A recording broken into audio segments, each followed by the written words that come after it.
Ustadz, Ana mau tanya Ustadz. Iya. Tadi mengenai nazak Ustadz ya. Bisa nggak kita tahu Ustadz ciri-ciri orang itu lagi nazak gitu Ustadz? Misalnya dia lagi di rumah sakit, terus kita lagi di rumah sakit, terus kita lihat dia lagi di ICU gitu ya. Ada nggak cirinya dia itu sedang nazak gitu loh Ustadz? Iya.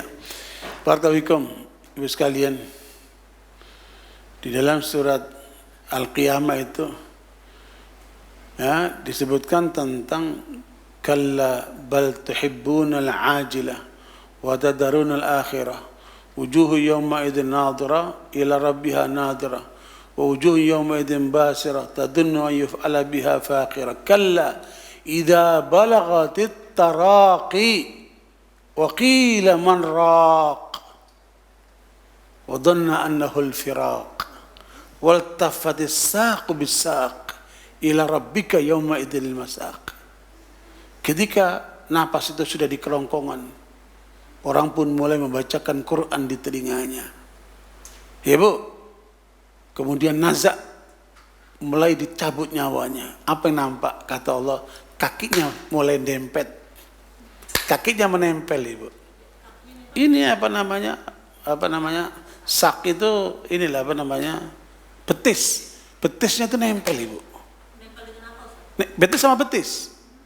Ya, betis sama betis itu nempel dia, Bu. Jadi kedua kakinya nempel gitu, iya, Ustaz? Bu.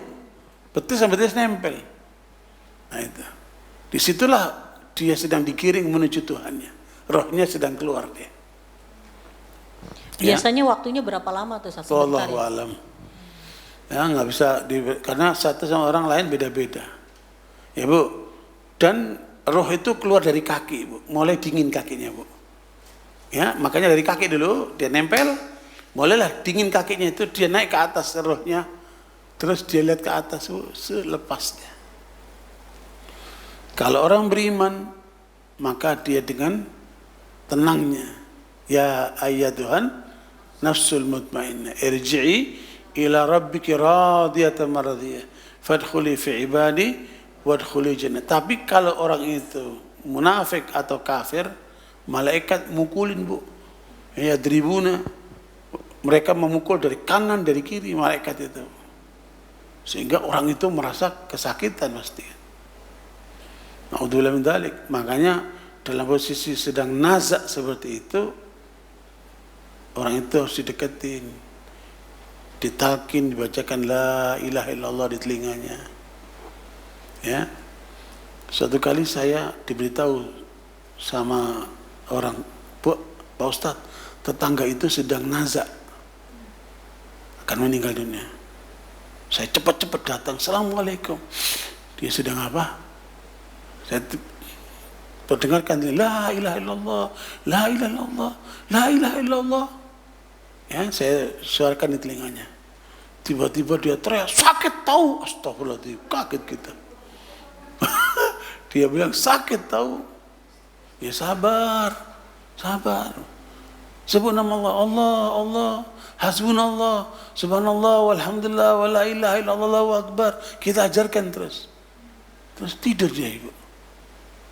Hanya saya pulang. Dia tidur, saya pulang. Rupanya belum waktunya meninggal. Terus nggak lama orang itu bangun, dia nanya, siapa tadi Bapak itu? Siapa tadi Bapak itu? Tolong panggil. Saya seperti dibawa ke taman, kata dia. Akhirnya keluarganya datang ke rumah saya, Pak Ustadz dipanggil sama Bapak tadi. Nah, kalau tadi saya datang sendiri, sekarang apa Bu? Saya diundang. Kalau diundang itu punya kekuasaan, Bu. Ya, ayo, yang belum jilbab, wudhu pakai jilbab. Yang laki belum wudhu, ayo pakai wudhu. Saya ajarin kan gitu. Gambar-gambar di rumah yang ada gambar bernyawa, turunkan. Karena di situ setan itu bersembunyi. Turunkan. Sekarang Bapak ini sedang akan menghadap Allah. Nah, inilah saatnya kalian baca Quran, bacakan surat Yasin. Kan orang kampung tahunya Quran itu Yasin. Ayo baca Yasin. Bacalah mereka Yasin. Udah, ya tinggal. Ya Bu, saya bacain dikit, terus saya tinggal. Mereka baca Yasin. Nggak lama meninggal dunia dia. Tapi keluarganya mengantarkan dengan Quran kan. Kemudian Husnul Fatimah. Gitu. Makanya ketika ada keluarga yang sudah dalam kondisi nazak, jangan dijauhin, deketin. Kalau udah Ya. apa, Ustaz? Nah, Kalau sudah apa? kalau udah deket mati nazak, kan biasanya mukanya mulai pucat, ya Bu. Mukanya mulai pucat, ya Bu. Kemudian keadaannya semakin melemah. Kakinya sudah mulai nempel, ya pegang kakinya Bu. Kalau kakinya sudah mulai dingin, rohnya sudah mulai ke atas. Nah itu mulai harus banyak ditalkin di telinganya, ya Bu, supaya kita hantarkan husnul khatim. Man qala fi akhiri kalamihi la ilaha illallah dakhalal jannah. Siapa yang pada saat akhir hayatnya keluar dari mulutnya ungkapan la ilaha illallah, kemudian meninggal dunia, maka dijamin surga. Dan tidak mudah ternyata Ibu. Ya, kita hadapin itu orang nggak mudah Ibu. Ya. Imam Ahmad rahimahullah, ketika beliau dalam kondisi nazak, anaknya mentalkinkan dengan la ilaha illallah, la ilaha. Beliau tolak begini Bu. Terus diulang lagi, la ilaha illallah, begini lagi Bu. Sampai 3 kali. Anaknya mentalkinkan, ditolak. Kemudian beliau tertidur. Rupanya belum meninggal. Pada saat sadar, anaknya bertanya, kok ayat tadi saya bacakan la ilaha illallah di telinga kok berpaling? Dan kita pun heran, ini ulama besar, kok begini? Kata Imam Ahmad, pada saat dia sadar, aku dengar nak suaramu dan aku ikuti dengan hatiku. Tapi pada saat yang sama, setan mengajak aku untuk ingkar kepada Allah, kafir kepada Allah. Aku tolak ajakan setan itu. Aku bukan menolak suara yang kamu ajarkan di telingaku, tapi aku tolak ajakan setan.